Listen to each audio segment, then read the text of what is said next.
मैं मिसाल के तौर पे आपको समझा दूं, जरूरी नहीं है कि 2-4 कलाम पढ़ने वाला ही सना खान हो, 1 घंटा माइक पे बोलने वाला ही हुजूर का मद्दाह हो। नहीं नहीं, हकीकत यह है कि 1000 बार बशोयम दहन से मुझको गुलाब हुनूज नामे तू गुफ्तन कमाले बेशक। आपको बताऊं, तारीख में आपने सुना होगा, कुरान की तफसीर में भी पढ़ा और सुना होगा कि अल्लाह के जलील क़द्र एक पैगंबर हजरत यूसुफ अलैहिस्सलाम, सुना है ना नाम हजरत यूसुफ। और हमारे बुड्ढे बुड्ढों को यूसुफ जुलेखा की कहानी बड़ी याद रहती। वो है ना, हजारों मर चुके और सैकड़ों तैयार बैठे। यूसुफ जुलेखा की कहानी अक्सर लोग जानते हैं। हजरत यूसुफ अलैहिस्सलाम, मैं समझाने के लिए ये बात कह रहा हूं, जब हजरत यूसुफ की बोली लगी मिस्र के बाजार में, तो हुस्न इतना अजीम था कि हर कोई खरीदार बनना चाहता था।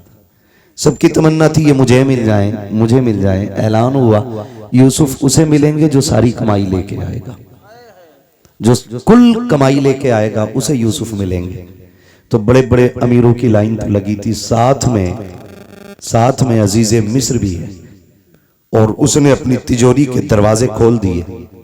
एक पल्ले पे हुस्न यूसुफ है, दूसरे पल्ले पे अजीज मिस्र की दौलत है।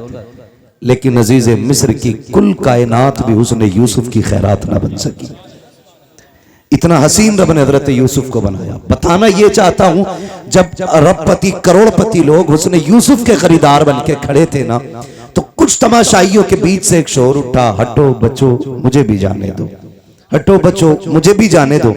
जब मुड़ के बच्चों ने, नौजवानों ने पीछे देखा ना, तो एक बूढ़ी औरत थी और उसके हाथ में रुई का धागा था। किसी ने कहा तू किधर जा रही है? कहा यूसुफ को खरीदना है। उसने कहा तू खरीदेगी? हाँ। कहा क्या लेके आई है? का ऐलान नहीं सुना, जो कुल खजाना लेके आएगा अपना वो ही खरीदेगा। का पूरी 5 सेर रुई का धागा है, यही मेरी सारी कमाई थी, ये लेके आ गई हूं। तो किसी ने कहा वापस चली जा, औकात क्या के 5 सेर रुई की और इसके काते हुए धागे की। देख यूसुफ की खरीदारी में बड़े बड़े अमीर लग गए हैं, अजीजे मिस्र का कुल खजाना चल गया है, तू धागे लेके आई है, वो हीरे जवाहिरात तुल रखे हैं। उसने कहा था जाने तो दो। कहा क्यों? कहा खरीदारों में खड़ा तो हो जाने दो। कहा क्यों? ताकि कयामत में अल्लाह जब यूसुफ के खरीदारों को पुकारेगा तो कम से कम खरीदने वालों में मुझ गरीब का भी नाम आ जाएगा। वाह वाह वाह। तो हम तो ये चाहते हैं ताकि कयामत में जब मुस्तफा के हस्सान को आवाज दी जाए तो हस्सान आगे बढ़े, उनके पीछे इमाम अहमद रजा खान आगे बढ़े और उनके पीछे हम सारे गुनाहगार आगे बढ़ जाए। सुभान अल्लाह। तो इसलिए आपसे कहा जाता है आप भी हिस्सा कर लिया करें। इसी को कहते हैं उंगली कटा के शहीदों में नाम लिखाना। क्या बात है, बहुत अच्छी मिसाल पेश की। वो तो निहायत सस्ता सौदा बेच रहे हैं जन्नत का, हम मुफलिस क्या मोल चुकाएं अपना हाथ ही खाली है। हम मुफलिस क्या मोल चुकाएं अपना हाथ ही खाली है। आज की ये महफिल सजाई और शुक्र रब का, किसी की टोपी से ऐसा नहीं लग रहा है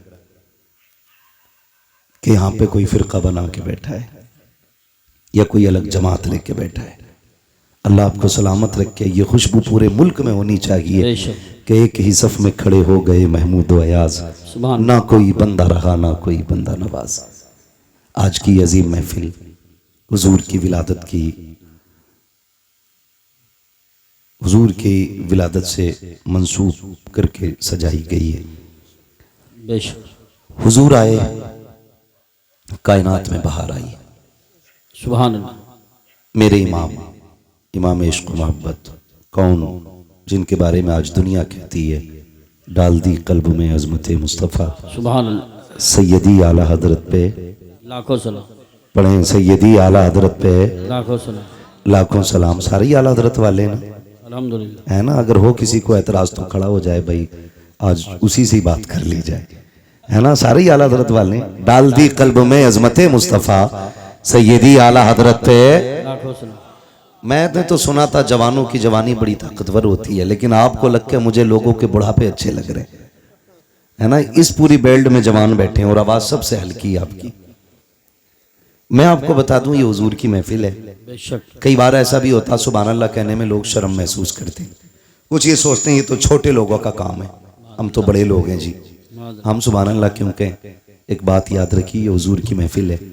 यहाँ जितने बड़े होके बैठोगे उतने छोटे होके जाओगे, बेशक और यहाँ जितने छोटे होके बैठोगे अल्लाह उतना ही बड़ा बना के आपको वापस करेगा। सुभान अल्लाह। हुजूर की महफिल है। लोग कहते हैं क्या मिलता है जलसों से? मैं कहता हूँ तेरी नीयत अच्छी नहीं। नहीं, हम जलसे में गए वैसे ही आ गए, कोई फर्क नहीं पड़ा। मैंने लोग मदीने से खाली लौट आते हैं, तू जलसे से खाली लौट गया तो कौन सी बड़ी बात है? लोग मदीने से लौट आते तो क्या मतलब मदीने में कुछ नहीं मिलता? लेकिन जिन्होंने पाया उन्होंने तो ये कहा ना, मंगतों का हाथ उठते ही दाता की देन थी, बेशक दूरी कबूल और अर्ज में बस हाथ भर की है, मांगेंगे मांगे जाएंगे मुंह मांगी पाएंगे, सरकार में ना ला है ना हाजत अगर की है। जिन्होंने उनको देते देखा है उन्होंने तो ये कहा ना, कौन देता है देने को मुंह चाहिए, देने वाला है सच्चा, देने वाला है सच्चा, देने वाला है सच्चा हमारा नबी। जिन्होंने देखते हुए देखा है उन्होंने तो बड़ी शान से कहा, आता है फकीरों पे उन्हें प्यार कुछ ऐसा, खुद भीख दें और खुद कहे मंगते का भला हो। बेशक लोग कहते जलसों में क्या रखा है? मैं कहता हूं महफिल में आके बैठ, खुदा की कसम अगर नीयत अच्छी हो, नींद यहां आ जाए तो फिर ख्वाब में शैतान नगी आमीना का लाल आया करता है। सुभान अल्लाह। हुजूर ख्वाब में आते हैं। फरमाया गया जिस जगह पर अल्लाह और उसके रसूल का जिक्र होता है उस जमीन को जन्नत की क्यारी बना दिया जाता है। बेशक बेशक बेशक। और कितनी बड़ी बरकत चाहिए, जन्नत की क्यारी बना दिया जाता है। तो यहां कोई बड़ा होके ना बैठे, सारे हुजूर के नौकर बन के बैठे। हम भी हुजूर के नौकर, आप भी हुजूर के नौकर। मेरी नौकरी नबी नबी करना है, आपकी नौकरी नबी नबी सुनना है, सुभान है ना? बस और मुझे जो कुर्सी मिली है वो इसलिए ताकि आसानी से मैं आपसे मुखातब हो सकूं। जी जी जी बेशक। बाकी कोई मेरे 8 हाथ पैर नहीं है, 4 आंखें नहीं है। मैं भी आप ही की तरह समाज में रहता हूँ। बहुत गौर से मेरी बात सुनने की कोशिश करें। ये महफिल सजाई, अल्लाह इस महफिल के सदक़े में हर घर में बरकत अता फरमाए। आमीन। हुजूर आए, मेरे इमाम इश्क मोहब्बत ने, सरकार आला हज़रत ने फरमाया, आला हज़रत फरमाते मसला आला हज़रत का भी है, मतलब लफ्ज़ आला हज़रत पे भी बड़े झगड़े रहते हैं और रज़वी बरेलवी के भी बड़े झगड़े रहते हैं। एक बात मैं बता दूं, हर वली हर पीर की कोशिश और जिम्मेदारी ये है कि वो बंदे को खुदा तक पहुंचाए। जी बेशक। बहुत अच्छी बात कही। समझ रहे ना क्या जिम्मेदारी है बंदों को? खुदा तक पहुंचा। बोलें आप लोग, खुदा तक पहुंचाएं। हर वली की यह जिम्मेदारी है। अब रह गई छोटे बड़े के झगड़े की बात, तो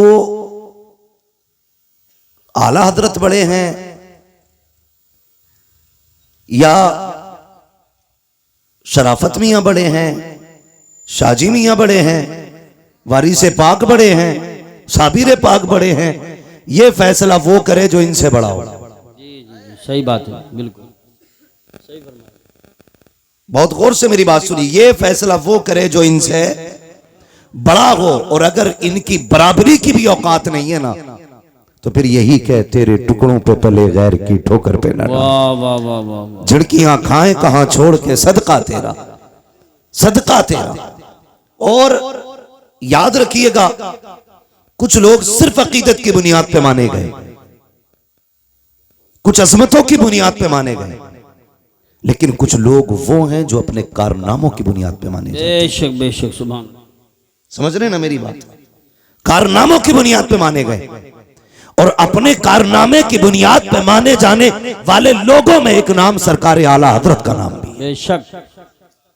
मैं ये पूरी जिम्मेदारी के साथ कहता हूं, अल्लाह का शुक्र है कि मैं सिलसिले से जुड़ा हूं बरेली शरीफ। जी अल्हम्दुलिल्लाह। अगर मैं बरेलवी सिलसिले से ना भी होता, कादरी ना होकर के चिश्ती होता या किसी और सिलसिले से होता, फिर भी मैं इमाम अहमद रजा का दामन नहीं छोड़ता। जी बेशक। क्योंकि हम इमाम अहमद रजा को इसलिए नहीं मानते कि वो हमारे पीर घराने से हैं, हम इसलिए मानते हैं क्योंकि आज तक वो मेरे मुस्तफा की इज्जत और नामूस पे पहरे दे रहे। सुभान अल्लाह सुभान अल्लाह। वाह वाह वाह वाह वाह। इसलिए मानते हैं हम उन्हें कि वो आज तक मेरे मुस्तफा की अजमतों पे पहरे दे रहे हैं। आज तक उन्होंने हमारे अकीदे की हिफाजत की हुई है, अगर यही बात होती तो हम अजमेर वाले को नहीं मानते, हम कहते थे वो हमारे सिलसिले में नहीं है, लेकिन हम अजमेर वाले को बरेली वाले से ज्यादा मानते हैं। जी बेशक, सुभान क्योंकि ईमान लाने वाले को मोइनुद्दीन कहा जाता है, ईमान बचाने वाले को इमाम अहमद रजा खान कहा जाता है। सुभान अल्लाह। तो हम अपने मोहसिन का एहसान माने। अब अंगूठा छाप दौर नहीं रहा, अब सारे पढ़ने लिखने वाले लोग हैं। अब किसी